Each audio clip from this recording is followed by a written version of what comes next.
Hello दोस्तों, स्वागत है आप सबका हमारे YouTube channel 4G study plus में। दोस्तों, इस वीडियो में हम लेकर आए हैं ज्योग्राफी के chapter wise MCQ part first. दोस्तों, हम सभी विषयों का चैप्टर वाइज ही एमसीक्यू करवा रहे हैं। दोस्तों, यकीन मानिए, अगर आप हमारा वीडियो देखते हैं तो किसी भी विषय में कहीं से भी आपका एक भी क्वेश्चन नहीं छूटेगा। तो चलिए चलते हैं फर्स्ट क्वेश्चन की तरफ। दोस्तों, आज का फर्स्ट क्वेश्चन है, हमारी आकाशगंगा की आकृति है। तो हमारी आकाशगंगा की आकृति किस प्रकार की है? तो ये है स्पाइरल। स्पाइरल मतलब सर्पिलाकार की है। हमारी आकाशगंगा की आकृति जो है सर्पिलाकार की है। चलो चलते हैं नेक्स्ट क्वेश्चन की तरफ। तो हमारा नेक्स्ट क्वेश्चन है, उस आकाशगंगा का नाम क्या है जिसमें पृथ्वी एक ग्रह है? तो ये है दुग्ध मेखला। क्या है? दुग्ध मेखला है। चलते हैं नेक्स्ट क्वेश्चन की तरफ। दोस्तों, हमारा नेक्स्ट क्वेश्चन है, सूर्य के वायुमंडल में कौन से तत्व की अधिकता रहती है?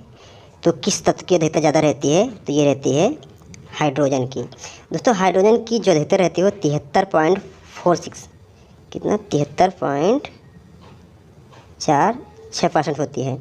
ये हाइड्रोजन की जो है प्रतिशतता वहाँ पे पाई जाती है। और उसके बाद जो है हीलियम वो 24 और ऑक्सीजन जो है 0.77, कार्बन है 2.29 है। ठीक है दोस्तों, चलते हैं नेक्स्ट क्वेश्चन की तरफ।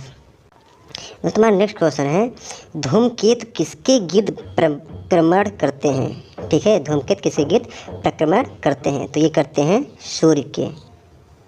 और दोस्तों, धूमकेतु होता क्या है? ये धूमकेतु जो होता है वो सौरमंडल में पत्थर, धूल और बर्फ गैस के बने हुए कुछ छोटे छोटे पिंड होते हैं, उसी को हम धूमकेतु कहते हैं। सौरमंडल में जो पत्थर होते हैं, धूल कण होते हैं, बर्फ और गैस के बने छोटे छोटे पिंड होते हैं, उसी को हम धूमकेतु कहते हैं। और सर इसकी जो आकृति होती है परवलयाकार होती है या अंडाकार होती है। ठीक है दोस्तों, चलते हैं नेक्स्ट क्वेश्चन की तरफ। तो नेक्स्ट क्वेश्चन है, निम्नलिखित में से कौन सा सौर परिवार से संबंधित नहीं है? तो ये कौन सा है? ये निहारिका है।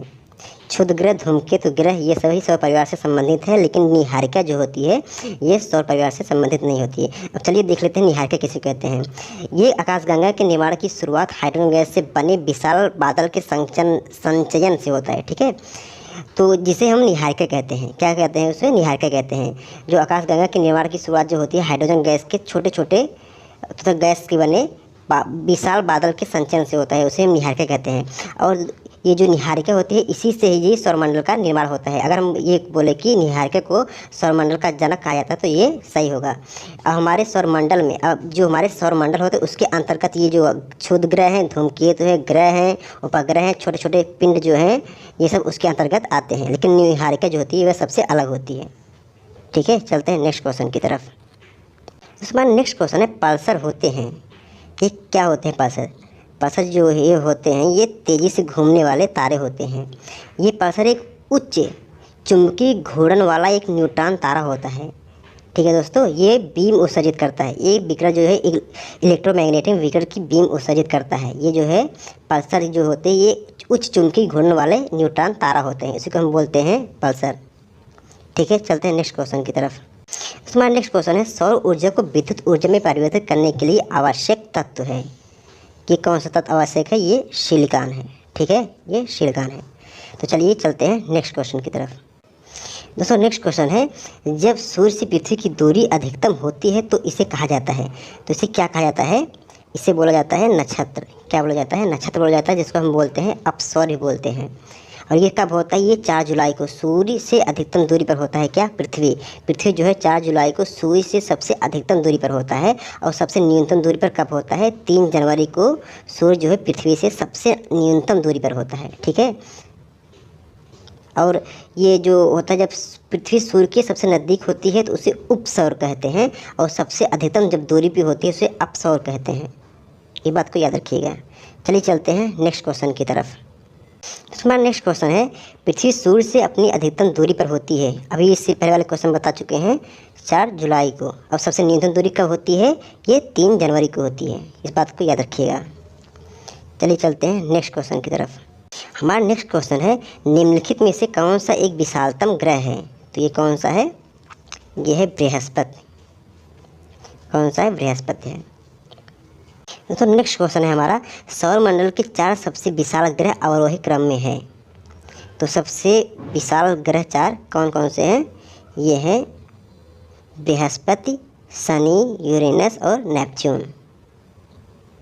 चलते हैं नेक्स्ट क्वेश्चन की तरफ। दोस्तों चलिए देख लेते हैं कि सौरमंडल में आकार की दृष्टि से ग्रहों का क्रम क्या है। तो सबसे बड़ा क्या है, सबसे बड़ा बृहस्पति है, उसके बाद क्या है, उसके बाद जो है ये शनि है, फिर अरुण है, तब वरुण है, तब पृथ्वी है, फिर उसके बाद क्या है शुक्र है, तब मंगल है, उसके बाद बुध है। तो सबसे बड़ा क्या है, सबसे बड़ा बृहस्पति है और सबसे छोटा ग्रह कौन सा है, बुध है। इस बात को याद रखिएगा। चलते हैं नेक्स्ट क्वेश्चन की तरफ। दोस्तों हमारा नेक्स्ट क्वेश्चन है बुध ग्रह के उपग्रहों की संख्या है। तो बुध ग्रह के उपग्रहों की संख्या 0 है। तो ये जो बुध ग्रह और शुक्र ग्रह है, इनके जो उपग्रहों की अपने उपग्रहों की संख्या जो है दोनों के 0 हैं। और पृथ्वी के कितने उपग्रह, पृथ्वी के 1 है और मंगल के 2 है, और बृहस्पति के कितने हैं 64 है, शनि के 62 है, अरुण के 27 है और वरुण के 13 है सॉरी। चलिए चलते हैं नेक्स्ट क्वेश्चन की तरफ। अगर इसका क्रम देखना चाहते हो इसका क्रम भी दिखा दे रहे हैं आपको, देख लीजिए। जैसे कि बुध के 0 हैं, शुक्र के भी 0 हैं, पृथ्वी के 1 है, मंगल के 2 हैं और बृहस्पति के 64 हैं और शनि के 62 है, अरुण के 27 है और वरुण के 13 है। ठीक है, इसको आप लोग याद करिएगा। चलते हैं नेक्स्ट क्वेश्चन की तरफ। हमारा नेक्स्ट क्वेश्चन है सूर्य के सबसे निकट कौन सा ग्रह है। सूर्य के सबसे निकट कौन सा ग्रह है, ये है बुध। सूर्य से दूरी के बढ़ते हुए क्रम को देख लीजिए, थोड़ा सा बता दे रहे हैं। तो सबसे छोटा कौन सा है, सबसे निकटतम उसका है बुध है, उसके बाद शुक्र है, फिर पृथ्वी है, फिर मंगल है, फिर बृहस्पति है, उसके बाद शनि है, फिर अरुण है, तो वरुण है। ठीक है, सबसे निकटतम कौन है, सबसे निकटतम बुध है और सबसे जो लास्ट का सबसे दूर का कौन सा है वो है वरुण है। ठीक है, चलते हैं नेक्स्ट क्वेश्चन की तरफ। इसका एक बार देख लीजिएगा। देखिए सबसे छोटा सबसे नज़दीक कौन सा है, सबसे नज़दीक बुध है, फिर शुक्र है, फिर पृथ्वी है, फिर मंगल है, फिर बृहस्पति है, फिर शनि है, उसके बाद 7 नंबर पे कौन सा है, अरुण है, फिर वरुण है। प्लूटो जो है, प्लूटो तो ग्रह हम लोग इसको ग्रह नहीं मानते हैं, इसको हम बौने ग्रह की तरफ। हमारा जो नेक्स्ट क्वेश्चन है वो है पृथ्वी के निकटतम कौन सा ग्रह कक्षा में रहता है। तो पृथ्वी के निकटतम कौन सा ग्रह कक्षा में रहता है, ये रहता है मंगल। कौन सा ग्रह रहता है, यह रहता है मंगल। अब पृथ्वी से दूरी के अनुसार सौरमंडल में ग्रहों की क्रम भी देख लेते हैं। देखिए जो पृथ्वी के सबसे नज़दीक है वो है क्या है, वो है शुक्र, उसके बाद मंगल है, मंगल के बाद नंबर आता है बुध का, फिर बृहस्पति का, फिर शनि का, फिर अरुण का, फिर वरुण का। ठीक है, मतलब सबसे जो नज़दीक है वो शुक्र है और सबसे जो लास्ट का सबसे दूर का है वो वरुण है। इस बात को याद रखिएगा। चलते हैं नेक्स्ट क्वेश्चन की तरफ। दोस्तों आज के लिए बस इतना ही। अगर आपको हमारा वीडियो कैसा लगा प्लीज़ कमेंट करके बताइएगा। अगर आपको वीडियो अच्छा लगा तो प्लीज़ लाइक करें, कमेंट करें और प्लीज़ चैनल को सब्सक्राइब कर दें। Thank you so much.